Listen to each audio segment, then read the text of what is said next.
Good morning, सुप्रभात सभी प्यारे दोस्तों को। दोहरा क्लासेज में आप सभी का हार्दिक स्वागत है। आज जो अपने साइंस की नवी क्लास होने जा रही है, जिसमें अपन मानव शरीर के तंत्र जो पढ़ रहे थे, उसमें अपन लास्ट क्लास जब हुई थी अपनी, तो उसमें अपन ने श्वसन तंत्र के बारे में पढ़ा था। तो आज अपन किसके बारे में पढ़ने वाले हैं? तो आज का अपना टॉपिक रहेगा उत्सर्जन तंत्र। इसके बाद में जो अपना टॉपिक है आज उत्सर्जन तंत्र, उसका जो पहला प्रश्न है उसी से मैं शुरुआत कर रहा हूं क्लास की। तो निम्न में से कौन सा उत्सर्जित पदार्थ सबसे विषाक्त है? यूरिया, अमोनिया, यूरिक अम्ल या CO2? आपको बताना है कि इन चारों में से कौन सा उत्सर्जित पदार्थ है वो सबसे विषाक्त होता है। तो जल्द से जल्द से आप आंसर कमेंट बॉक्स में लिखो। Radhe Radhe BL Jhunjhunu, Sunita Radhe Radhe, very good morning सभी को। इसका आंसर दो भाई पहले प्रश्न का कि सबसे विषाक्त जो उत्सर्जित पदार्थ है वो कौन सा है इनमें से? यूरिया है, अमोनिया है या यूरिक अम्ल है या CO2 है? हाँ सो जाओ बिट्टू, आप सो जाओ।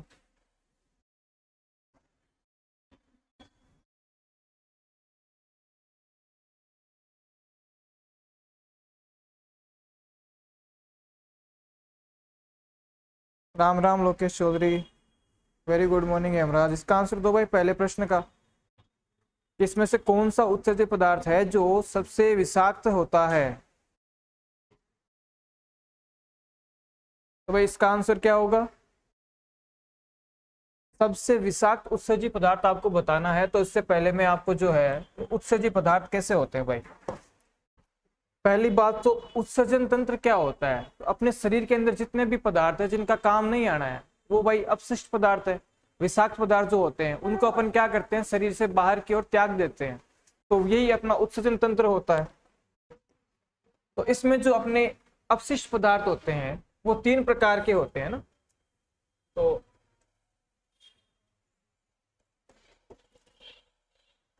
जो उत्सर्जित पदार्थ होते हैं वो कितने होते हैं भाई?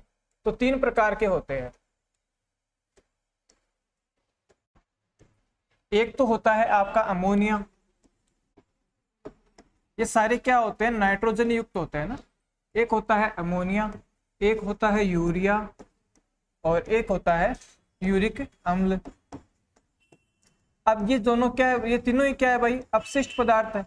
इनमें नाइट्रोजन की मात्रा के आधार पर अपन इन्हें विषाक्त और कम विषाक्त बता सकते हैं। तो जो सबसे अधिक विषाक्त होता है वो होता है अमोनिया। अब भाई जितना ज्यादा अपशिष्ट पदार्थ जो विषाक्त होगा उसके उत्सर्जन के लिए अपने शरीर को उतनी ही ज्यादा क्या जल की आवश्यकता होती है। तो जो अमोनिया है ये कौन सा हो गया? ये हो गया सबसे विषाक्त। कैसा हो गया भाई? सबसे जो टॉक्सिक है, सबसे विषाक्त जो पदार्थ है वो हो गया आपके अमोनिया उत्सर्जित। यूरिया हो गया इससे भी कम, और जो यूरिक अम्ल है वो इनमें सबसे कम उत्सर्जित, क्या सॉरी सबसे कम विषाक्त हो गया, सबसे कम विषाक्त। अब भाई ये पाया किन में जाएगा? जितने भी उत्सर्जित पदार्थ होते हैं उन्हें निष्कासित करने के लिए, उत्सर्जित करने के लिए अपने शरीर को जल की आवश्यकता होती है। तो जो जितना ज्यादा विषाक्त होगा उसे उत्सर्जित करने के लिए अपने पास क्या भाई उतनी ही ज्यादा जल की आवश्यकता होनी चाहिए। तो ये किन में होंगे? उन जीवों में होंगे जो जल के आसपास रहते हैं, जल के अंदर रहते हैं। ये उन जीवों में होंगे जो जल में भी रह सकते हैं या स्थल पे भी रह सकते हैं, क्योंकि ये इससे थोड़ा सा कम विषाक्त, ये सबसे कम विषाक्त है। इसका मतलब इसके उत्सर्जन के लिए अपने शरीर को ज्यादा जल की आवश्यकता नहीं होती है। तो ये कौन से होंगे? ये वो होंगे जो जल के करीब नहीं जाते। तो जो सबसे विषाक्त पदार्थ है वो कौन से हो गए? सबसे विषाक्त तो हो गया भाई अमोनिया। अब ये कौन से जीवों में होता है? तो इसमें इसके जो उदाहरण है वो कौन कौन से हो जाएंगे? जो जलीय जीव है भाई, जो जलीय जीव है उनमें ही होगा ना ये। जलीय जीवों में क्यों? क्योंकि जितना ज्यादा उत्सर्जन, जितना ज्यादा अपशिष्ट या विषाक्त होगा उसके उत्सर्जन के लिए अपने को उतनी ही ज्यादा क्या जल की आवश्यकता होती है। तो ये सब जलीय जीवों में होगा, जैसे मगरमच्छ, मछली। इनमें कौन सा उत्सर्जित पदार्थ होगा? तो अमोनिया। हमारे शरीर जो मनुष्य होता है इसके अंदर भी क्या होता है, अमोनिया होता है, लेकिन अमोनिया को यूरिया के अंदर परिवर्तित कर दिया जाता है, क्योंकि हम जल के अंदर नहीं रहते, हम रहते हैं स्तनधारी। तो स्तनधारी जो होते हैं मैमल्स, उनके अंदर कौन सा यूरिया होता है। इसके अलावा जो उभयचर होते हैं जैसे मेंढक, तो ये भी इसमें आ गए। अब वो कौन से हो गए जो सबसे विषाक्त, सबसे कम विषाक्त है, उनके अंदर क्या होगा भाई, ये रहेंगे पानी से दूर, जैसे सरीसृप मतलब रेंगने वाले जो होते हैं सांप वगैरह, तो ये इनमें आएंगे, जिनमें किस में आएंगे, यूरिया अम्ल वाले, यूरिक अम्ल वाले में। और इसके अलावा जो पक्षी होते हैं वो भी लगभग जो जितने पक्षी है वो सरीसृप हो गए, ये सारे सबसे कम विषाक्त पदार्थ कौन सा, यूरिक अम्ल वाले में आ गए। और जो स्तनधारी या उभयचर होता है उनके अंदर यूरिया होता है, और हम जो जल के अंदर रहने वाले होते हैं जैसे मगरमच्छ, मछली, इनके अंदर अमोनिया होता है। तो अपना प्रश्न क्या है कि जो उत्सर्जी पदार्थ होते हैं जो हमारे शरीर में जिसका कोई काम नहीं है, जो टॉक्सिक पदार्थ है, उनमें से सबसे विषाक्त कौन सा होता है। तो यूरिया होगा, अमोनिया होगा या यूरिक अम्ल होगा। तो अभी अपन ने देखा कि सबसे अधिक विषाक्त कौन सा हो गया, अमोनिया। अगला प्रश्न है, निम्न में से कौन सा अंग उत्सर्जन तंत्र में शामिल नहीं है, वृषण, वृक्क, मूत्र मार्ग या मूत्राशय। तो दूसरा प्रश्न जो है इसका आंसर दो भाई जल्दी से कमेंट बॉक्स में।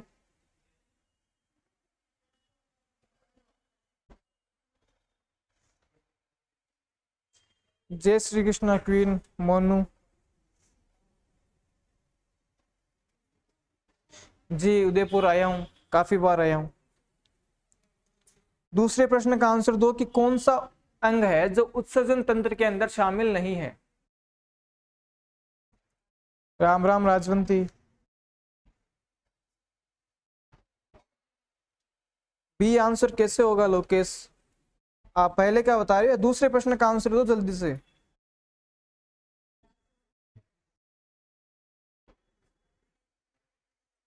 कि निम्न में से कौन सा अंग है जो उत्सर्जन तंत्र के अंदर शामिल नहीं है। बी आंसर नहीं होगा, जो वृषण होगा ये इसके अंदर शामिल नहीं होगा, किसमें, उत्सर्जन तंत्र के अंदर। बाकी वृक्क क्या होते हैं, वृक्क को अपन किडनी बोलते हैं यार, जो किडनी और वृक्क है वो तो एक ही चीज है ना, तो ये तो उत्सर्जन तंत्र में शामिल होता है। अभी एक बार देखो, अपन डायग्राम से देख लेते हैं इसको।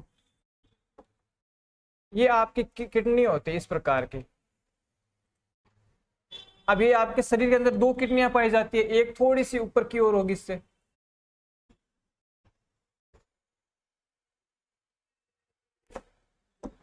तो ये क्या हो गई आपके शरीर के अंदर एक जोड़ी किडनियां हो गई, इसको अपन बोलते हैं वृक्क या किडनी। ये सेम के बीच के आकार की होती है, हल्के भूरे कलर की होती है ये, है ना। और इसके बाद में यहां से जो आपके है वो मूत्र वाहिनियां निकलती है, जो आपका मूत्र होता है उसको यहां से किस में लेके जाती है आगे,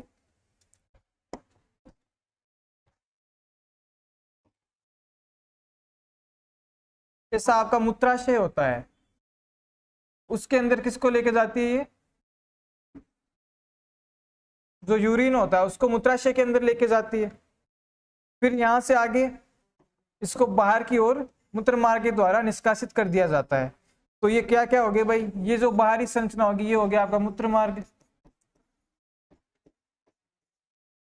जहां से यूरिन का त्याग होता है।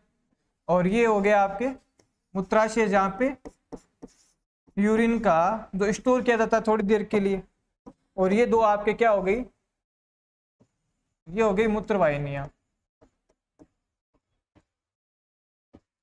तो जो वृक्क या किडनी है, यहाँ पे क्या होता है, आपका जो मूत्र का निर्माण होता है, जैसे रक्त, ये रक्त को छानने का कार्य करती है भाई, क्या करती है, रक्त से क्या करेगी, यूरिया को या मूत्र को अलग कर देती है और रक्त को वापस शरीर के अंदर प्रवाहित कर देती है। फिर यहाँ से जो आपका मूत्र का निर्माण हुआ है ये आगे आएगा, आगे कहाँ पे आएगा, मूत्र वाहिनियों के द्वारा मूत्राशय के अंदर आता है, यहाँ पे ये कुछ टाइम के लिए संचित रहता है, स्टोर रहता है। फिर आपके जो मूत्र मार्ग है वहां से बाहर त्याग दिया जाता है। तो इसके अंदर कौन कौन से अंग आ गए, वृक्क आ गया, मूत्र वाहिनी आ गया, मूत्राशय आ गया और मूत्र मार्ग आ गया। तो आपका प्रश्न क्या है, निम्न में से कौन सा अंग उत्सर्जन तंत्र में शामिल नहीं है। तो वृक्क शामिल है, मूत्र मार्ग भी है, मूत्राशय भी है, इसके अलावा मूत्र वाहिनियां भी है। तो ये जो बचा है आपका वृषण, ये क्या है, ये नर जनन तंत्र का पार्ट होता है। तो ये आपके तीनों पार्ट किसके हो गए, तीनों ही पार्ट आपके उत्सर्जन तंत्र में हो गए। तो और ये कौन सा हो गया, ये नर जनन तंत्र का पार्ट है।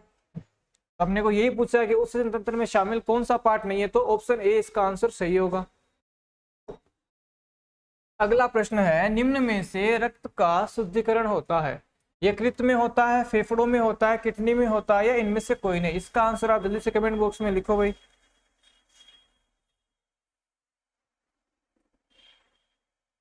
हाँ, इसका वेट लगभग 150 ग्राम के आसपास होता है। हाँ हाँ, डाल दो भाई, यूपी वाले भी डाल दो फॉर्म, इसमें क्या है।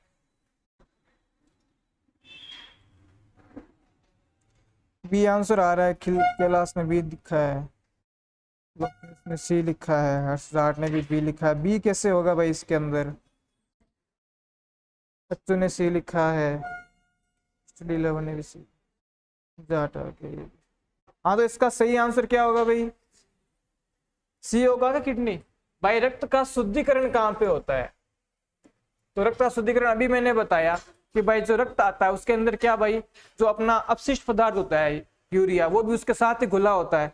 तो इसका शुद्धिकरण का मतलब क्या हो गया कि यूरिया को इससे अलग कर दो, और जो अपशिष्ट पदार्थ है यूरिया या मूत्र है उसको तो शरीर से बाहर त्याग दो, और इसके अलावा जो आपके शरीर के अंदर जो रक्त है वो शुद्ध रक्त जो हो गया उसको वहां से वापस शरीर के अंदर प्रवाहित कर दो। तो ये कार्य कौन करती है, किडनी करती है आपके ना, जो वृक्क होती है। यकृत में क्या होता है, तो यूरिया का जो निर्माण होता है, जो यूरिया का निर्माण होता है वो तो यकृत के अंदर होता है। कैसे होता है भाई, यूरिया का मतलब अपने शरीर के अंदर जो अधिक विषाक्त पदार्थ होता है अमोनिया, अब उसको त्यागने के लिए अपने को जल की अधिक आवश्यकता होती है, जो उसके हिसाब से अपने पास उसकी अपेक्षा में कम होता है। तो इसको अपन क्या करते हैं, अमोनिया जो अधिक विषाक्त है उसे अपन यूरिया के अंदर बदल देता है। कौन बदलता है, तो यकृत कर देता है। तो इसका यूरिया का निर्माण कहाँ पे होगा, यकृत के अंदर। लेकिन जो मूत्र का निर्माण है या रक्त का शुद्धिकरण है या यूरिन का जो निर्माण है वो किडनी के अंदर होता है। फेफड़े तो श्वसन तंत्र का अंग हो गए, तो इसका सही आंसर हो गया सी ऑप्शन, किडनी। अगला प्रश्न है, मानव में मुख्य उत्सर्जी अंग है, इनमें से मानव के अंदर कौन सा अंग है जो मुख्य उत्सर्जी अंग है, वृक्क है, मूत्राशय है, मूत्रवाहिनी है, या यकृत है। इसका आंसर आप जल्दी से कमेंट बॉक्स में लिखो कि भाई मुख्य उत्सर्जी अंग कौन सा है इनमें से। चौथे प्रश्न का आंसर दो भाई।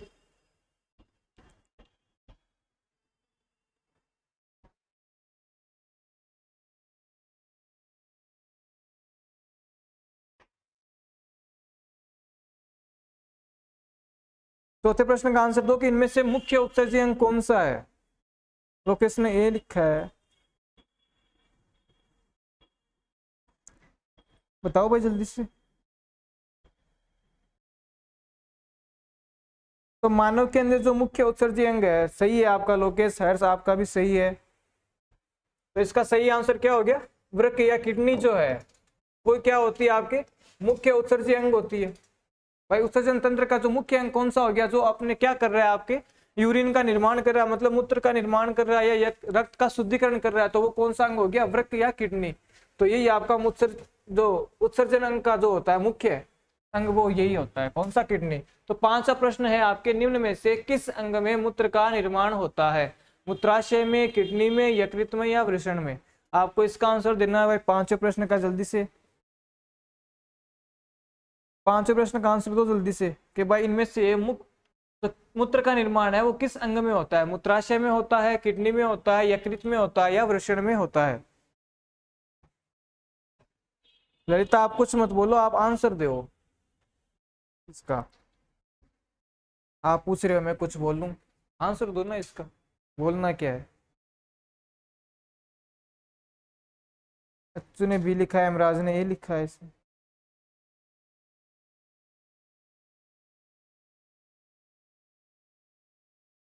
हाँ, तो भाई सभी का आंसर आ रहा है बी आ रहा है लगभग। तो बी आपका जो है ये क्या हो गया, मूत्र का निर्माण कौन करता है, तो वो ये किडनी हो गया।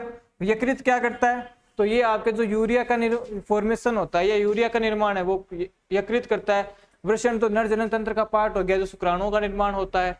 और जो ये आपके मूत्राशय यहाँ पे तो स्टोर होता है, कौन, यूरिन। तो इसका सही आंसर आपका बी हो गया, किडनी। अगला प्रश्न है, निम्न में से उत्सर्जन तंत्र की संरचनात्मक एवं क्रियात्मक इकाई कौन है? न्यूरॉन है, कुपिका है, नेफ्रॉन है या वृक्क है? इसका आंसर आप जल्दी से कमेंट बॉक्स में लिखो कि भाई जो उत्सर्जन अंग है, उत्सर्जन तंत्र है, उसकी संरचनात्मक एवं क्रियात्मक इकाई कौन सी है?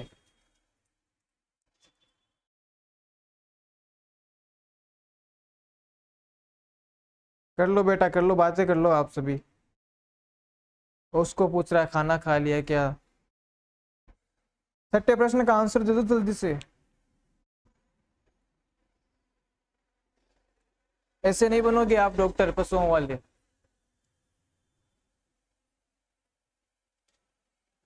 डी आंसर आ रहा है, आफत ने लिखा है डी। सी आंसर है, आपका भी सही है।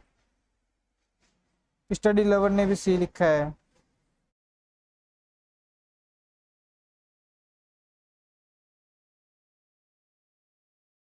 तो त्वचा से पसीना बाहर आ जाता है तो पानी बाहर से त्वचा के अंदर क्यों नहीं जाता? भाई वो बाहर आने के लिए ही है तो अंदर कैसे जाएगा फिर?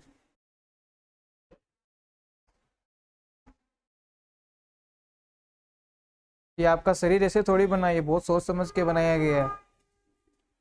प्रेमलता का भी डी आ रहा है, डी कैसे होगा प्रेमलता इसमें? अच्छू, सिया, ललिता सभी का, बिट्टू आपका भी सही है। इसमें सी आंसर होगा। क्या होगा भाई? सी आंसर कौन सा? नेफ्रॉन।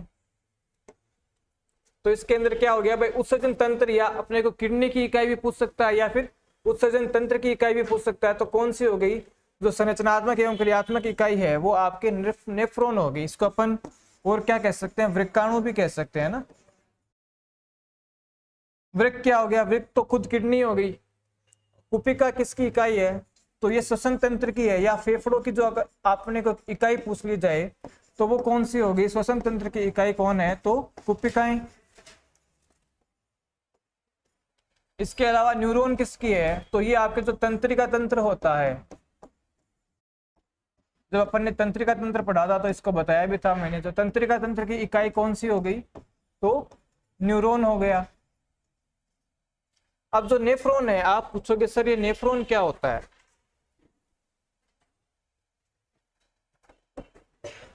हाँ, फुर्सत में बनाया है भाई भगवान ने अपना शरीर।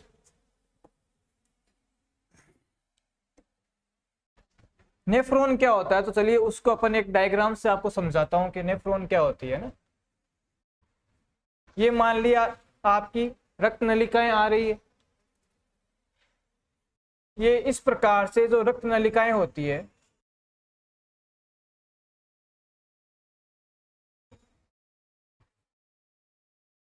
ये भाई इनका आकार पहले तो बड़ा होता है, लेकिन जब ये किस में आएगी? वृक्क में आएगी, वृक्काणु में आएगी, या जो आपका नेफ्रॉन है उसके अंदर आएगी, तो इसका आकार यहाँ पे क्या हो जाता है? छोटा हो जाता है। क्यों भाई? ताकि जो इनका है अवशोषण हो सके। किसका हो सके भाई? आगे जब इसकी मोटाई कम हो जाएगी तो क्या होगा? जो अपने अपशिष्ट पदार्थ होंगे उनको बाहर निकाल दिया जाएगा, है ना। तो इसमें क्या होगा भाई? शुद्धिकरण करने के लिए इनका आकार आगे कम हो जाता है, फिर यहाँ पे जब वापस निकलती है तो इनका आकार वापस से बढ़ जाता है। ये जो आपका पार्ट होता है रक्त नलिकाओं वाला, पतली रक्त नलिकाओं वाला पार्ट, इसे अपन कहते हैं ग्लोमेरुलस।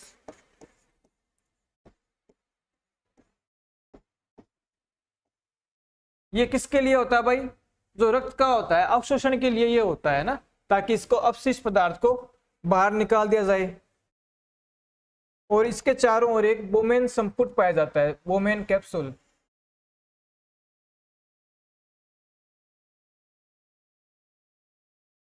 अब जो यहाँ पे आपका अपशिष्ट पदार्थ का जो अवशोषण हुआ है या इसको बाहर अलग किया गया है, वो कहाँ पे आ जाएगा? वो सारा अपशिष्ट पदार्थ इस बोमेन संपुट के अंदर आ जाएगा। फिर ये आगे जाके अपनी कुंडलित संरचना होती है। फिर आगे एक लूप के समान, ये जो हेनले का लूप होता है, इसके समान एक संरचना निकलती है आगे। जो नलिकाएं हैं वो लूप के समान निकलती है। फिर आगे वापस इसमें कुंडलित संरचना आएगी और अंत में ये किस में जाके मिलते हैं? तो एक आपकी संग्राहक नलिका होती है। जो पूरे शरीर की जो संग्राहक नलिका है वो एक ही होती है ना। भाई पूरे वृक्क होता है, इसकी संरचना जो नलिकाएं होती है वो एक ही होती है, लेकिन इसमें क्या होता है कि इसमें जितने भी आपके वृक्क है, जितने भी आपके नेफ्रॉन है, वो सारी इसमें क्या करेगी भाई, नेफ्रॉन तो कई सारी पाई जाती है, तो जितने भी नेफ्रॉन होती है वो इसमें आके खुलती है, किसमें, जो संग्राहक नलिकाएं होती है इसके अंदर आके खुलती है। अब क्या होता है कि भाई देखो यहां से आपका रक्त आया तो इसको अपन क्या कहेंगे, अभिवाही धमनिका। जो रक्त लेके आती है किडनी के अंदर उसे अपन अभिवाही धमनिका या अभिवाही रक्त नलिका भी कह सकते हैं। और जो ये रक्त लेके जा रही है इसे अपन अपवाही कहेंगे, अपवाही धमनिका। तो कौन सी धमनिका हो गई ये, अपवाही।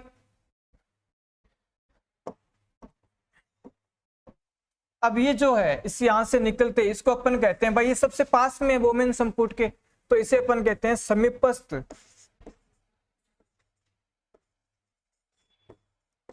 समीपस्थ कुंडलित नलिका कहा जाता है इसे। भाई है तो एक प्रकार की नली, लेकिन वो समीप में स्थित है तो इसे अपन क्या कह देंगे, समीपस्थ कुंडलित नलिका।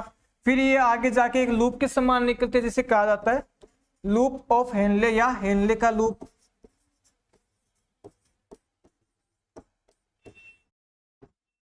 फिर यहां से जो आपका अपशिष्ट पदार्थ है वो आगे जाता हुआ जब वापस एक कुंडलित संरचना आएगी जिसे अपन, अब ये पास में थी तो इसे समीपस्थ कुंडलित नलिका कह दिया, और जो दूर है इसे अपन कह देंगे दूरस्थ, दूरस्थ कुंडलित नलिका कह दिया जाएगा।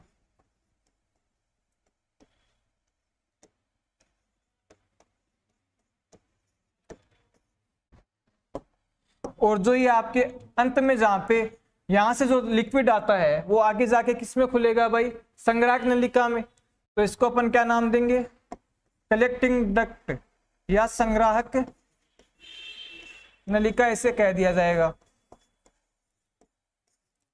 तो ये इसकी क्रियाविधि होती है कि जो न्यूरॉन होती है इसके अंदर आपकी अपवाही धमनिका आती है, जो इसमें आकार कम हो जाता है, जिसके द्वारा क्या कर दिया जाता है भाई, रक्त के अंदर से जो पोषक पदार्थ है उसको अलग कर दिया जाता है और जो अपशिष्ट पदार्थ है उसको अलग कर दिया जाता है। जितना भी पोषक पदार्थ वाला शुद्ध रक्त होगा, उसको छाना हुआ जो रक्त होगा वो आगे वापस अपवाही धमनिका के द्वारा निकाल दिया जाता है, और जो भी अपशिष्ट पदार्थ आएगा वो किस में आ जाएगा, इस वोमेन संपुट में आ जाएगा। फिर ये आगे इस डक्ट के द्वारा मतलब नलिकाओं के द्वारा बाहर की ओर जो संग्राहक नलिका है वहां तक पहुंचा दिया जाता है, और यहाँ से फिर जो आपका मूत्र का निर्माण, भाई यहाँ पे जो आपको तरल लिक्विड प्राप्त होगा ना, यहाँ से जो लिक्विड आपको मिलेगा इसे ही अपन क्या कहते हैं, मूत्र या जो यूरिन है वो इसे ही कहा जाता है। जो संग्राहक नलिका में मिलने वाला द्रव होता है उससे क्या नाम दिया जाता है भाई, यूरिन या मूत्र। और कई प्रकार की मतलब हजारों जो वृक्काणु होते हैं वो सारे इसके अंदर खुले होते हैं, किसके अंदर, संग्राहक नलिका के अंदर। तो ये सारी संरचना होती है। अब मान लो भाई पूरा मान लो छनी नहीं, कुछ अपशिष्ट पदार्थ इस रक्त के अंदर चले गए, कुछ रह गए, और इसके अंदर मान लो कुछ पोषक पदार्थ आ गए, तो इनको भी अलग करने के लिए क्या होता है कि ये जो नलिकाएं होती है ये वापस इसके पास से गुजरेगी, इसके साथ साथ इस प्रकार से भाई इसके चारों ओर कुंडलित रहेगी ये, जिससे क्या होगा कि अगर इसके अंदर कुछ भी, अगर रक्त नलिका के अंदर कुछ भी अगर अपशिष्ट पदार्थ रह गया तो इस कहां पे आ जाएगा, जो अपशिष्ट पदार्थ है वो आपके इस नलिका के अंदर आ जाएगा, जो आपने मूत्र को लेके जा रही है या अपशिष्ट पदार्थों को लेके जा रही है। और अगर इसके अंदर जो अपने नलिका है, जो अपने यूरिन अपशिष्ट पदार्थ त्याग दिया जा रहा है बाहर, उसके अंदर अगर कुछ पोषक पदार्थ रह गए जो अपने शरीर के लिए आवश्यक है, तो इनको कहां पे भेज दिया जाएगा, इस रक्त नलिका के अंदर भेज दिया जाता है। तो ऐसी कुछ क्रिया होती है जिसके द्वारा जो अपना यूरिन है वो निर्माण होता है यूरिन का। इसे अपन क्या कहते हैं, ये जो नलिकाओं का जाल होता है इसे अपन वासा रेक्टा कहा जाता है। तो ये आपके नेफ्रॉन की संरचना है, ये आपकी क्रियाविधि है। इसके द्वारा क्या करते हैं भाई, जो रक्त है उससे मूत्र को अलग कर दिया जाता है। तो निम्न में से उत्सर्जन तंत्र की संरचनात्मक एवं क्रियात्मक इकाई आपसे पूछा जाए तो इसका सही आंसर क्या हो जाएगा, नेफ्रॉन। और ये इसकी क्रियाविधि है। ये जो नलिकाओं का जाल है इसे ग्लोमेरुलस कहा जाता है। तो यहाँ से जो फिल्टर होके आपका जो अपशिष्ट पदार्थ जाएगा उसे क्या कह दिया जाएगा भाई, इसे अगर अपन ग्लोमेरुलस कह रहे हैं और यहां से जो फिल्टर होके आगे अपशिष्ट पदार्थ जाएगा तो उसे अपन कह देंगे ग्लोमेरुलस फिल्ट्रेट।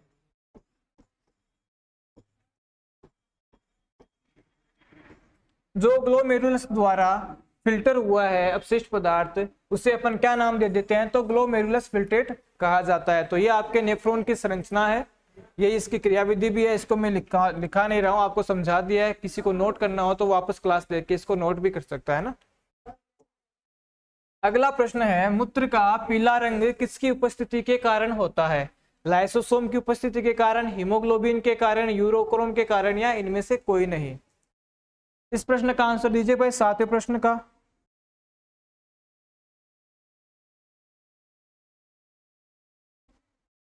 जो मूत्र का रंग कैसा होता है भाई, पीले कलर का होता है। तो ये पीला रंग जो होता है वो किसकी उपस्थिति के कारण होता है? लाइसोसोम की उपस्थिति के कारण, हीमोग्लोबिन के उपस्थिति के कारण, या यूरोक्रोम की उपस्थिति के कारण? इसका आपको आंसर देना है। स्टडी लवर ने सी लिखा है, बीएल सिंह ने भी सी लिखा है।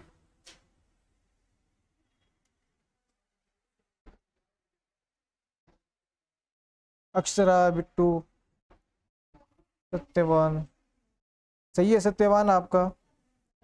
बीएल झुंझुनू ने भी यूरोक्रोम। प्रेमलता, सत्यवान, सुमन स्वामी, आप सभी का आंसर सही है ना। तो जो सी आंसर है, इसके कारण क्या होता है, जो यूरोक्रोम है इसी के कारण क्या होता है, जो अपना मूत्र है उसका पीला रंग होता है। हीमोग्लोबिन के कारण रक्त का जो लाल कलर होता है वो हीमोग्लोबिन वर्णक के कारण होता है। और लाइसोसोम क्या है? लाइसोसोम कोई वर्णक नहीं है, ये एक कोशिकांग होता है जिसको अपन कोशिका की आत्मघाती थैलियां भी कहा जाता है। तो प्रश्न आ जाए, कोशिका की आत्मघाती थैलियां किसे कहा जाता है?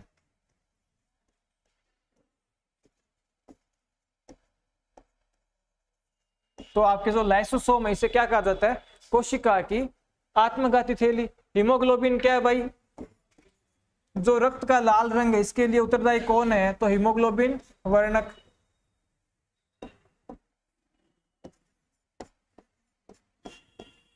प्रश्न है, रक्त का लाल रंग किसके द्वारा किसके कारण होता है? तो हीमोग्लोबिन के कारण। यूरोक्रोम के कारण क्या होता है? जो मूत्र का पीला कलर होता है वो यूरोक्रोम के कारण होता है। तो इसका सही आंसर सी ऑप्शन हो गया। 8वां प्रश्न है, मानव शरीर में यूरिया का निर्माण होता है? किडनी में होता है, यकृत में होता है, मूत्राशय में होता है, या वृषण में होता है? इसका आंसर आप जल्दी से कमेंट बॉक्स में लिखो 8वें प्रश्न का। हाँ, सभी का आंसर सी सही था उसका। अब इस 8वें प्रश्न का आंसर दो आप जल्दी से। जो मानव शरीर है इसके अंदर जो यूरिया का निर्माण है वो कौन से अंग के अंदर होता है? इसमें से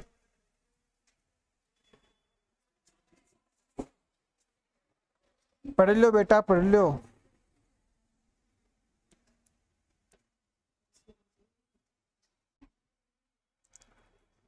सही है आपका स्टडी लवर, बी ऑप्शन सही है। अक्षरा ने भी बी लिखा है। नरेंद्र का भी आंसर सही है, बी।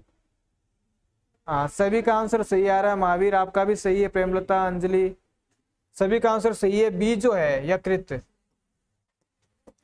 अभी मैंने बताया था कि जो आपका यूरिया का निर्माण है वो कहाँ पे होगा? यकृत के अंदर। और जो यूरिन का निर्माण है वो कहाँ पे होगा? किडनी के अंदर या वृक्क के अंदर। मूत्राशय के अंदर इसको स्टोर किया जाता है। वृषण तो नरजन तंत्र का पार्ट है। तो इसका सही आंसर क्या हो गया? यकृत, बी ऑप्शन। अगला प्रश्न है, एक सामान्य वयस्क व्यक्ति में प्रतिदिन कितना मूत्र निर्मित होता है? 4 लीटर, 3 लीटर, 1.5 लीटर, या 3.5 लीटर? इसका आंसर आप जल्दी से कमेंट बॉक्स में लिखो भाई, कि एक जो वयस्क व्यक्ति होता है उसके अंदर प्रतिदिन पर डे जो है कितना मूत्र का निर्माण होता है?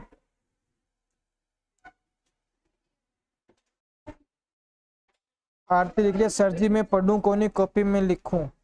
अरे भाई पढ़ भी लो ना साथ में, कॉपी में लिख के क्या करोगे? लिखा तो किताबों में खूब है, पढ़ना जरूरी है ना उसको। राधे राधे गुड़िया, लेट कैसे आए आप? 9वें प्रश्न का आंसर दो जल्दी से। सही है स्टडी लेवल आपका।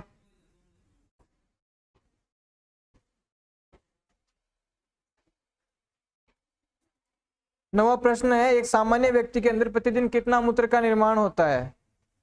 बीएल झुंझुनू आपका भी सही है।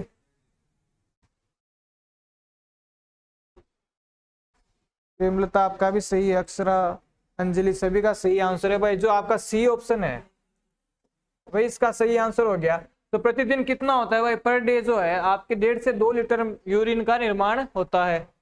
तो ये जो सी ऑप्शन है वह सही आंसर हो गया इसमें। 10वां प्रश्न है, प्रश्न रहा तो नहीं, तो 10वां प्रश्न है, आज का अंतिम प्रश्न है, यह है गुर्दे में पथरी किसके कारण बनती है? कैल्शियम ऑक्जेलेट के कारण, कैल्शियम फॉस्फेट के कारण, यूरिक एसिड के कारण, या उपयुक्त सभी? 10वें प्रश्न का आंसर दो भाई जल्दी से। जो आपके एक सामान्य जो 10वां प्रश्न है इसका बताओ, गुर्दे में पथरी किसके कारण बनती है?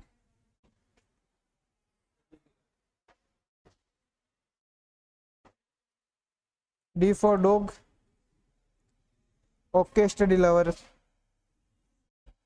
नरेंद्र शर्मा, ये कैसे होगा? सारे ऑप्शन देखो ना पहले।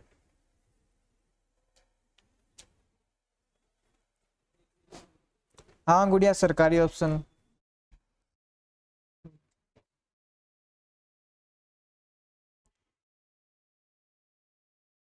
अक्रानी भी डी लिखा है। अंजलि सत्यवान, आपका गलत आंसर है, ए ऑप्शन नहीं होगा। ये तो है, कैल्शियम ऑक्जेलेट तो होता ही है भाई, लेकिन ये भी तो होते हैं ना। जो पथरी है वो कैल्शियम ऑक्जेलेट ने कहा कि मेरा अकेले का ठेका थोड़ी है बनाने का, तो इन्होंने कहा चलो हम भी बना देते हैं। तो इन तीनों से मिलके बनती है, क्या बनती है? जो आपकी पथरी होती है। पथरी क्या होती है?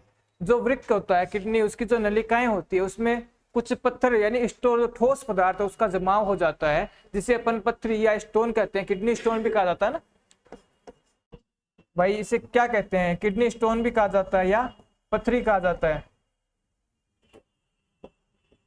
तो ये किससे मिलके बनती है? कैल्शियम ऑक्जेलेट, कैल्शियम फॉस्फेट और यूरिक एसिड, इन तीनों से मिलके क्या बनती है? तो आपके पथरी बनती है। तो इसका सही आंसर क्या होगा भाई? हाँ आपको विनोद, आपको सही लग रहा है। तो सरकारी ऑप्शन है यही होगा ना। तो उपयुक्त सभी हो गए इसका आंसर। इसके अलावा देखो कुछ जैसे प्रश्न के अंदर नहीं आया है, लेकिन जो एक मूत्र है इसके बारे में कुछ देख लो थोड़ी सी बात।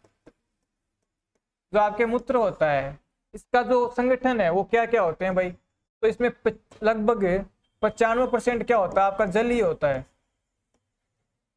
इसके अलावा 2.5% क्या होता है भाई? यूरिया होता है। अब भाई आप खुद देखो, मैंने बताया था कि जो अवशिष्ट पदार्थ होते हैं इन्हें क्या किया जाता है भाई? इनको निष्कासित करने के लिए अत्यधिक अत्यधिक जल की आवश्यकता होती है।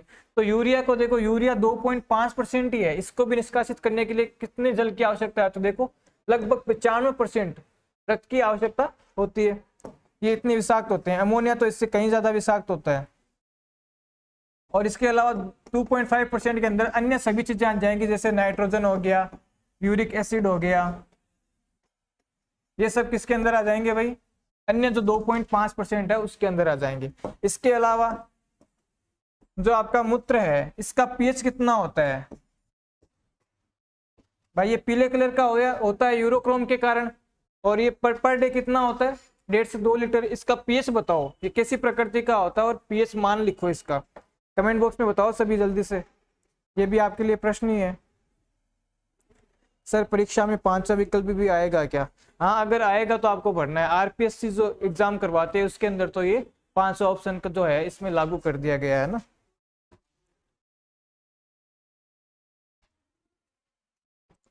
अरे भाई ये जाट से कोई नहीं जलता है ना, ये जातिवाद मत फैलाओ आप। ये क्लास है, आप सभी एक समान हो मेरे लिए। क्या बोल रहे हो आप इसके अंदर? नेम कहाँ से लूं? आपके तो नेम ही नहीं ले रहे। आपका नाम क्या है? आप नाम देखो ना, आपका नाम लिखा हुआ जाट आ गया। अब मैं ये बोलूं क्या जाट आ गया नहीं लिखा है? ये नाम भी तो आप देखो ना क्या लिखा है। आप ऐसे कैसे कह रहे हैं कि आप जाट से जलते हैं? या ऐसा कुछ नहीं है ना, आप सभी एक समान है मेरे लिए। अरे एसिड 7, आप ममता आप लिख रहे हो कि एसिड 7.4। पहली बात तो 7.4 में एसिड कैसे होगा भाई? आपको पीएच स्केल का नहीं पता क्या? पीएच स्केल में इसकी खोज किसने की थी भाई? सोरेनसन नाम के वैज्ञानिक ने की थी। अब इसमें क्या होता है कि जो 0 से स्टार्ट होती है और ये 14 तक जाती है। अब इसमें बीच मध्य में आ गया 7। अब 7 से अगर कम होगा तो कौन सा होगा? अम्लीय। तो एसिड जो होगा वो 7 से कम होगा। आप लिख रहे हो 7.4 इसका पीएच होता है और वो क्या होता है? अम्लीय। तो अम्लीय तो 7 से ऊपर होगा ही नहीं। 7 से ऊपर वाला जो होगा वो कौन सा होगा? क्षारीय होता है। और 7 के ऊपर क्या होता है? तो उदासीन होता है। तो पहली बात तो अम्लीय होता ही नहीं है 7.4 के आसपास। इसका जो पीएच होता है वो लगभग होता है, लगभग 6 होता है ना, जो अम्लीय प्रकृति का होता है। तो ये भी प्रश्न आ सकता है कि भाई मूत्र का पीएच कितना होता है? तो लगभग 6 के आसपास होगा भाई, 4 से 7 के बीच में होगा। और जो आपका ये अम्लीय प्रकृति है उसके अंदर ये होता है। तो प्रकृति पूछ ली जाए तो अम्लीय होगा, पीएच पूछ लिया जाए तो लगभग 6 होता है। ये इसका संगठन हो गया। इसका कलर होता है पीला, किसके कारण होता है? यूरोक्रोम के कारण होता है। और पर डे कितना मूत्र का निर्माण होता है? तो जो पर डे है वो 1.5 से लगभग 2 लीटर। तो ये सभी बातें आपको ध्यान रखनी है। यही था आपका उत्सर्जन तंत्र पूरा। मैंने जितने भी प्रश्न हो सकते हैं, इससे छोटे छोटे टॉपिक है तो इनमें प्रश्न कम बनते हैं ना, तो जितने भी हो सकते हैं वो मैंने सारे यहाँ पे डिस्कस करने की पूरी कोशिश की है।